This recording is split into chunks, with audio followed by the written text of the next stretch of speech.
네, 안녕하세요. 건물주 톡 대표 김영남 회사입니다. 저희가 이번 시간에는 법인이 부동산을 취득할 때 고려할 것들, 그거에 대해서 살펴보겠는데요. 우선 첫걸음으로 취득세와 관련된 내용 같이 한번 살펴보도록 하겠습니다.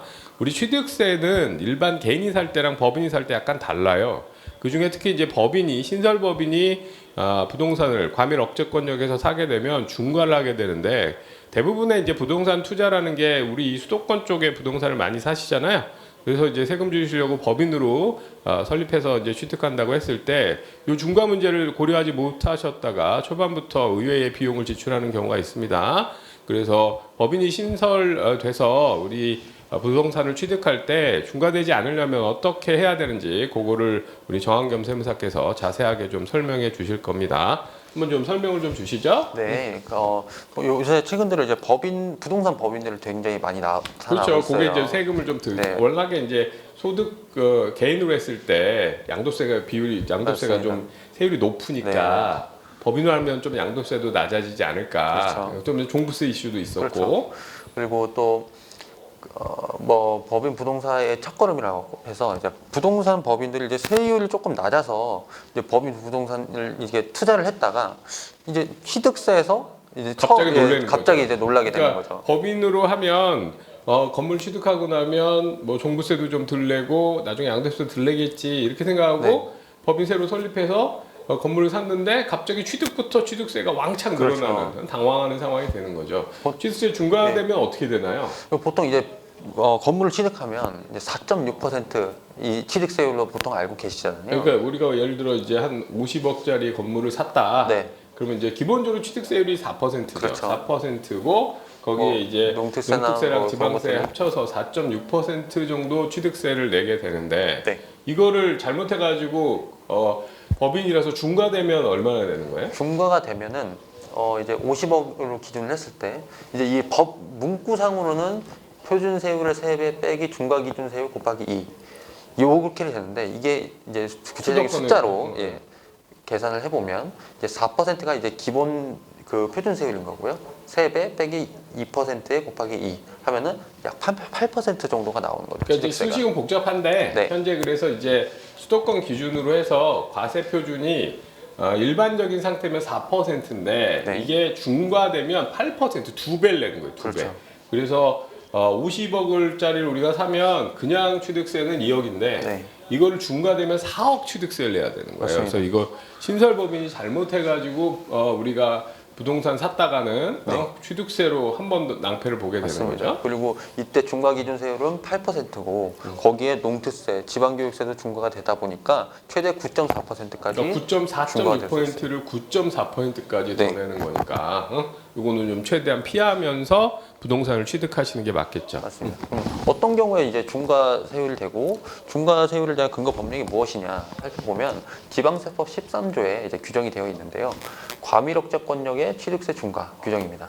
보시면 이제 1항과 2항으로 나눠지게 되는데 1항은 이제 과밀억제권역의 본점이나 공장을 원시 취득하는 경우고 원시 취득이라고 하면 이제 새로 만드는 거죠. 만드는 신축이나 거죠. 증축한 경우. 그렇죠. 그 다음에 2항 같은 경우는 대도시 내 본점을 승계 취득. 아까 승계 취득 산 거죠. 그렇죠. 매매로 산 취득하거나 거. 그런 식으로 되는 거죠. 지점, 그 다음에 공장을 승계 취득하는 경우고. 그러니까 사서 이제 본점을 만들거나 지점을 만들거나 공장을 만들거나 그런 경우죠. 그러면 이제 보통 대부분의 이제 그 부동산 법인들은 1항 규정보단 이제 2항이 임대 목적이 있으니까 사는 거죠. 2항 규정이 적용이 되고 조금 안에 내용을 조금 더 살펴보면은 대도시에서 법인을 설립하거나 지점 또는 분사무소를 설치를 하는 경우에 중과세가 될 수 있고 대도시로 전입함에 따라 대도시의 부동산 취득하는 경우로 나눠지는데 이때 설립, 설치, 전입 이 세 가지 구조로 나뉘게 돼요. 그러니까 여기 이제 중과할 때 여러분은 대부분 해당 사항이 이겁니다. 대도시에서 이제 법인을 새로 만든 경우인데 그렇죠. 여기서 이제 분사무소 지점 설치 뭐냐면 지방에 있는 법인이 서울에 사무하는 사무실을 만들었다거나 아니면 지방에서 원래 있던 애가 서울로 본점 소재지를 옮겨서 하는 전입한 경우 이렇게 되는데 여러분 대부분 이거예요. 그래서 그렇죠. 대부분의 경우 이쪽 지금 이거 보고 계신 분은 다 새로 설립한 상황일 테니까 저희는 주로 설립한 상황 중심으로 네. 얘기를 하면 되겠습니다. 그리고 설립 설치 전입 이후에 부동산 취득하는 경우, 이 경우라는 게 뭐냐면 설립 설치 전입 이후 5년 이내에 업무용, 비업무용 모든 부동산 취득하는 경우를 의미합니다. 그러니까 중간은 여러분의 경우에 대부분 이제 법인을 세우고 네. 5년 이내에 부동산을 사면 그렇죠. 업무용이냐 비업무냐 상관없이 부동산을 사면 그건 다 중과 대상이다. 맞습니다. 그래서 아까 4% 취득세 낼 거를 2배 8% 내게 된다. 네. 그래서 신설법인을 수도권의 과밀 억제권역에서 세운 뒤에 그 법인이 5년 이내에 부동산을 취득하면 8% 중과가 된다. 요거를 그렇죠. 좀 알고 계셔야 돼요. 그러면 요 과밀 억제권역 대도시 밖에서 법인을 세웠으면 상관없는 건가요? 그렇죠. 그러니까 대도시 밖에서 법인을 세워서 대도시 내에 있는 걸 샀을 때는 과밀 억제권역의 부동산을 취득하면 네. 이거는 관계가 네, 없는 거고. 5년을 따지고 그런 게 상관없는 아니고 거죠. 그래서 보통 서울에서 뭐 수도권 과밀억제권역에서 이제 그 법인을 설립했을 때 이제 그때 문제가 그때 되죠. 조금 문제가 있으니까 그때 한번 살펴봐야 되는 겁니다. 그럼 이제 수도권 과밀억제권이 무엇이냐? 수도권 정비계획법 6조에 나와 있는 건데 이제 보통 이렇게 지도를 보시면 돼요. 보통 서울하고. 과밀억제권역, 성장관리권역, 자연보호권역 이런 식으로 나눠지게 되는데 그 중에서 과밀억제권이 이제 여기 색깔 칠한 예전에는 이게 부분인 이제 거죠. 서울 시내만 됐다가 네. 서울 수도권 근처들이 자꾸 이제 커지니까 이 네. 범위가 넓어진 거죠. 처음 네. 규정에는 서울만 맞습니다. 있었는데 그래서 과밀 억제권역을 최근에는 서울을 중심으로 했다고 과밀 억제권역에서 네. 이 전체가 지금 다 들어가 있는 상태입니다. 그렇죠. 그러면 지방세법 13조 2항이 대부분의 부동산 법인들을 적용되는 규정인 거고 그것을 조금 더 구체적으로 시행령에서 규정하고 있는데 대도시에서의 법인 설립, 그다음에 지점 또는 분사무소 설치, 법인의 본점 또는 주사무소 등 전입에 따른 부동산 취득은 해당 법인이 그 설립, 설치, 전입 이전에 법인의 본점 또는 분사무소 용도를 직접 사용하기 위한 부동산 취득으로 하고 그래서 일단 설립, 설치, 전입 이전의 부동산 취득분에 대해서 중과하는 규정이 있고 설립, 설치 이후에 5년 이내에 취득하는 업무용, 비업무용 모든 부동산은 중과되는 규정. 그래서 이제 요 네. 내용으로 보면 조금 어려워요. 여기 좀 여러분이 네. 들으시면 헷갈리실 테니까 보통 법인을 설립하면 그러니까 설립한 뒤로 5년 이내에 취득하는 건 중과하겠다는 거고요. 네. 그다음에 이제 여기 다른 규정은 뭐냐면 법인이 수도권 이내 아닌 다른 데에서 법인을 세워놓고 수도권 이내에 있는 부동산을 산 상태, 그렇죠. 산 상태에서 이 밖에 있던 지방에 있던 법인이 수도권으로 분점을 설치하든가 지점을 아니면 아예 설치하던가. 지점이나 분점을 설치하든가 아예 이쪽으로 주소지를 옮겼을 때는 그렇죠. 그때는 그 전에 옮기기 전에 갖고 있던 부동산도 과세되는 부분이 중과될 있을 수 있다. 이 그렇죠. 얘기죠. 그래서 이전과 이후로 나뉜다라고 보시면 되고 그리고 전입에 있어서는 좀 특별한 게 같은 과밀억제권역 안에서 전입은 사실 그 전입으로 보지 않아요. 여기서 보는. 그런데 서울특별시 외의 지역에서 서울로 전입도 대도시를 전입으로 보기 때문에 예를 들면 분당구 지금 현재 과밀억제권역에 해당되지만 분당에 이제 네. 뭐 이렇게 우리가 본사를 뒀다가 네, 그러다가 설립 후 이제 5년이 경과해서 이제 서울 거 부동산을 사면 중과 안 되겠지라고 하고 했는데 그리고 분당에서 본점을 이제 서울로 옮깁니다. 그렇게 되면은 대도시 전입으로 보기 때문에 이때부터 5년 이내의 모든 부동산은 취득세 중과세가 다시 되는 거죠. 중과되는 거죠. 그렇죠. 그래서 엉뚱하게 분당에다가 우리 법인을 설립해 놓고 5년 지났다고 서울 부동산 산 뒤에 네. 그 다음에 이거를 서울로 본점을 옮겨버리면 괜히 중과되는 그렇죠. 거예요. 다시 그런 5년이 지나야 되는 상황인 그런 거죠. 짓은 하지 말아야 되는 그래서 거죠. 서울로 다시 들어가는 것도 그러니까 뭐 수도권 경기나 뭐 이런 쪽으로 법인 설립해놓고 있다가 서울로 들어가는 것도 같은 과밀억제권역 안에서 이동이지만 특별히 서울로 가는 거는 전입으로 서울에 대도시 전입으로 최대한 간다. 법인을 세우지 마라 이런 그렇죠. 얘기죠. 그럼 아까 이제 법 규정에서 전입 이전에 취득하는 부동산과 전입 이후에 취득하는 부동산인데 아까 대표님께서 말씀하셨다시피 전입 이전에 취득하는 부동산이 이제 임대 목적용으로 사용되면은 중과세가 안 되고 있어요. 근데 이거를 본점 또는 지점으로 사용하기 시작하면 이제 중과세가 되는 거죠. 그다음에 전입 이후에는 무조건 5년 이내 거는 중과가 되는 거고. 그러니까 내가 이제 지방에 있다가 지방에 있으면서 서울에 부동산을 산 거예요. 지방에 서울에 부동산을 사서 임대 사업을 하고 있었으면 이건 중과가 아니에요. 네. 근데 내가 본점을 서울로 옮겼어요. 서울로 옮겼어요. 근데 그때 옮겼을 때도 예전에 샀던 걸 계속 임대 사업에 쓰고 있으면 이건 중과가 아니에요. 그렇죠. 근데 내가 이 옮긴 뒤에 이 건물로 들어갔어요. 들어가 버리면 내가 쓴 거죠. 그럼 그거는 중과가 되는 그렇죠. 거예요. 그렇습니다. 사용해 버리면. 네. 그래서 그거는 조심하셔야 된다. 본점을 옮겼을 때 네. 그전에 중과 안 됐던 건물인데 아 이제 예전에 샀으니까 관계없고 나는 얘를 본사로 써야겠다. 네. 그래서 들어갔다가는 우리 취득세 중과를 다시 받을 수 있다. 맞습니다. 조심하셔야 되고 그 다음에 전입 이유는 당연히 네, 전입 이유는 당연히 이제 되는 업무용, 비용용 상관없이 모든 부동산이 되는 중과세 대상이 될 거고 따라서 5년이 경과해야 중과세 대상이 아니게 될 수 있죠. 그 다음에 아까 말씀 주셨다시피 보통 설립과 설치, 그다음에 대도시 전입이 있는데 대부분 저희가 이제 다루는 법인들은 이제 설립을 설립이니까, 위주로 하니까 설립이니까. 그럼 간단하게 설립하시는 분들은 요것만 조금 보면은 취득세 중과 문제는 조금 피할 수 있다라는 거죠. 보시면 수도권 과밀억제권역 안에서 본점을 설립을 하고 그리고 이때 1번 요건이 통과가 됐다. 그러면 본점 설립이 또 5년 이내에 과밀억제권역 안에 있는 부동산을 취득하면은 중과세가 이루어지는 거예요.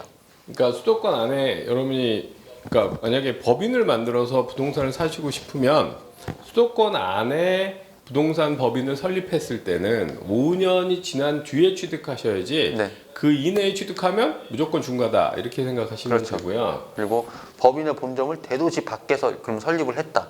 그러면 부동산 소재 관계 없이 취득세 중과는 없어요. 그러니까 여러분이 지금 법인 세워서 대도시 내에 부동산을 취득하려고 한다면 수도권 이내가 아닌 바깥에서 법인을 세우신 뒤에 수도권 이내 임대사업 목적으로 사시는 거는 상관이 없다. 이렇게 되는 겁니다. 그리고 사례별 취득세 중과 판단인데요. 아까 설명드렸다시피 과밀억제권역에서 설립 후 5년이 지난 법인이 과밀억제권역 안에 부동산을 취득하면 취득세 중과되지 않는 5년이 지났으니까요. 5년이 지났으니까. 네. 그래서 이제 그런 식의 플랜을 짜는 사람들도 많이 있죠. 미리 법인은 그냥 세워놓고 법인만 세워 설립일만 5년 전으로 해놓고 아무것도 안 하다가 이제 5년 지났으니까 이제 그 부동산을 사는. 그렇죠, 그렇죠. 그런 경우에도 있고 아니면 수도권에서 설립된 지 5년이 지난 법인을 인수하는 형식으로 될 수도 있어요. 뭐 그렇게 하면 네. 할 수도 있고. 그런데 이제 그런 경우에 실질적으로 법인 운영을 하지 않았고 있기 때문에 이런 거는 휴먼 법인이라고 해갖고 취득세가 중과될 수 있는 여지가 있습니다. 무조건 한번 확인한다. 네, 너무 아무것도 확인해봐야 안 하는 법인을 그냥 부동산 취득 목적으로 갑자기 활성화시키면 네. 걔는 중과될 수 있다. 그리고 과밀억제권역 밖에서 법인을 설립하고 5년이 경과했으나 본점을 과밀억제권역으로 전입을 했다. 그럼 또 전입일 그렇죠. 기준으로 다시 취득세 5년 중과가 이내 되는 취득하는 거죠. 그 다음에 법인이 부동산 취득 후 임대하는 경우로서 부동산이 사무소 등에 해당하지 않는 경우에는 취득세 중과되지 않는다. 그러니까 이 규정은 아까 전입 이전에 전입 이전의 사례인 거죠. 바깥에 있는 법인, 그러니까 과밀억제권역 바깥에 있는 법인이 부동산을 사고 수도권에 부동산을 사고 과밀억제권역 안에 부동산을 산 뒤에 임대 사업만 하고 있으면 그렇죠. 이건 사무소용으로 쓰는 게 아니니까 취득세를 중과하지 않겠다. 네. 그래서 이 이제 규정의 의도는 뭐냐면 사람을 쓰는 비즈니스를 과밀억제권역에서 하지 마라. 네. 부동산을 중과하는 목적이 아니고 얘는 수도권 안에는 최대한 사람을 쓰는 비즈니스 했을 때는 세금을 더 내게 해서 이 바깥으로 가서 법인을 세워라. 이게 목적이에요. 그렇죠. 근데 이제 그 목적을 부동산에 투영해서 취득세에 넣은 거야. 그러다 보니까 이런 규정들이 있는 겁니다. 그래서 여러분이 생각했을 때 그냥 부동산만 놓고 보면 법인을 바깥에 세워놓고 여기 임대사업 목적으로 썼어도 어차피 투자 목적인데 왜 걔는 과세를 안 하지? 이렇게 생각하실지 모르겠는데 그 이유는 바깥에 세워서 거기다 사람을 고용하면 수도권의 인구가 줄 수 있잖아요. 그렇죠. 그러니까 그거는 세금을 안 매기겠고 여기 건물 그냥 임대사업하는 거는 여기서 소득을 사람 수를 높이는 건 아니니까 그거에 대해서는 중과 안 하겠다. 그런 의도입니다. 네. 근데 얘가 본사무소를 서울로 옮겼다. 그럼 그렇죠. 이건 다시 서울에서 고용을 할 테니까 네. 과밀 억제를 못 하잖아요. 사람이 맞습니다. 많아지는 거. 네. 그래서 그건 중과하겠다. 이런 의도예요. 이 규정의 의도가. 그래서 그 의도대로 여러분이 생각하면 이런 규정이 왜 있나 이해가 되실 거예요. 맞습니다. 그러면 아까 계속 법인을 설립하는 경우는 뭐 당연한 거고, 뭐 지점을 설치하거나 주사무소 지점 뭐 이런 것들이 어떻게 되는 그게 도대체 뭐냐, 그 기준이 판단 기준이 그러니까 무엇이냐. 지점을 설치했다라고 하는데 이제 본사에서 지점을 설치하면 뭐가 지점이냐, 이게 그러면 그렇죠. 이제 법적인 규정으로 지점을 뭐 등기했다거나 뭐 이럴 때만 해당되는 거냐 아니냐, 이게 네. 좀 애매할 수 있으니까 그것도 아무튼 세법에서는 판단하는 거 아니에요? 예, 실질 과세 원칙에 따라서 뭐 지점으로 등기가 안 돼 있더라도 실제 봐서 부동산을 보니까 인적 물적 설비를 갖추고 계속해서 법인 사무 또는 사업이 행해지는 장소를 하고 있고, 그럼 인적 설비라는 거는 법인의 지휘 감독하에 인원이 상주하는 것을 뜻할 뿐이고, 고용 형태가 어떻게 되는지는 특히 특별한 사정이 없는 한 그러니까 여기 되지 이제 않고요. 지방에 있으면서 요 건물을 샀는데 요 건물이 나는 그냥 임대용이다 이렇게 얘기는 하고 있지만, 이게 만약에 지점으로 쓰고 있다면 이거는 여기 고용을 시키고 사람을 쓰게 되니까 과밀 억제가 안 되기 때문에 이건 중과하겠다 이런 뜻이에요. 그럼 네. 뭘로 판단하냐? 사람이 있으면 그렇죠. 사는데 이제 사람은 정규직으로 꼭 고용해야 되냐? 그런 건 상관없고, 그렇죠. 그 회사가 지휘 감독하는 사람이 상주하고 있으면 그거는 지점으로 보겠다. 응? 그렇게 되면 이제 여기는 이제 부동산 임대법인 같은 경우인데, 임차 문의 관련 사항과 임대차 계약 체결 등 지점 업무를 수행하고 있다고 볼 수 있다. 그러니까 라는 거죠. 거기에 사람이 있는데 이 건물 임대 관리 업무만 해도 그건 일종의 지점이다. 그래서 그거 중과하겠다 이런 거니까, 만약에 지방에 세워놓고 여기를 임대 사업 목적으로 내가 쓰고 있다 이렇게 얘기하려면 여기에 아무도 없어야 되는 거죠. 그렇죠. 사람이 아무도 없고 사무실도 없고 이래야만 중과가 안 되는 겁니다. 그래서 여러분이 그냥 마음 편하게 지방에다가 법인을 설립한 뒤에 과밀 억제권역에 건물 사놓고 나는 중과 대상 아니다 이렇게 생각하신 뒤에 거기다 사람 써버리면 이건 지점으로 판단될 수 있어요. 그래서 그 부분은 조심하셔야 되는 겁니다. 혹시 지금 그렇게 하고 계신 분이면. 그래서 이런 부분을 여러분이 잘 고려하면서 법인을 이용해서 부동산을 취득하셔야 되고, 법인을 설립하신 뒤에 부동산을 취득하는 방식으로 지금 플랜을 짜서 하고 계신 분이라면 이 양도세 중과 이외에도 고려할 것들이 꽤 많아요. 생각보다. 법인은 실제로 세무관서 입장, 국세청 입장에서는 훨씬 더 타이트하게 관리해요. 개인보다. 좀 더 법적으로 독립적으로 있는 거기 때문에. 그래서 여러분이 기록도 잘 해 놓으셔야 되고, 그거 그냥 쉽게 생각하시고 하셨다가 나중에 괜히 여러 가지 방식으로 세금을 더 부담하실 수 있으니까 관리를 잘 하셔야 되고, 법인 지금 세워 놓으시고 골치 아프신 분이 있으시면은 저희 정한겸 세무사께 요청하셔서 좀 더 오류 없이 세금을 최소화할 수 있도록 그렇게 어드바이스를 받으시기 바랍니다. 우리 중과 관련된 좋은 정보 감사합니다. 감사합니다.